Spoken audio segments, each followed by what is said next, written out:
1958 সালে আজকের দিনে আকাশবাণী কলকাতার বেতার কেন্দ্র ইডেন গার্ডেন্সের নিজস্ব আকাশবাণী ভবন স্থানান্তরিত হয়। চিকিৎসা বিজ্ঞানের ইতিহাসে ট্রিকোমি নামে চোখের বিপজ্জনক সংক্রমণ রোগের ভাইরাস আবিষ্কৃত হয় আজকের দিনে। 1959 সালে আজকের দিনে দূরদর্শন সংক্ষেপে ডিডি ভারতে প্রথম টেলিভিশন সম্প্রচার শুরু করে।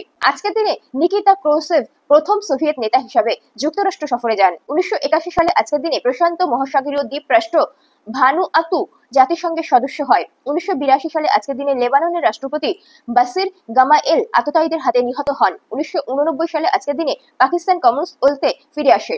1996 সালে আজকের দিনে ক্রিকেটে বাংলাদেশ এসিসি ট্রফি জয় করে। 1998 সালে আজকের দিনে আমেরিকার টেলিকমিউনিকেশন কোম্পানি ওয়ার্ল্ডকম ও এমসিআই যুক্ত হয়ে এমসিআই ওয়ার্ল্ডকম নামে একটি প্রতিষ্ঠানে পরিণত হয়, যা ইতিহাসের অন্যতম বৃহত্তম সংযুক্তি।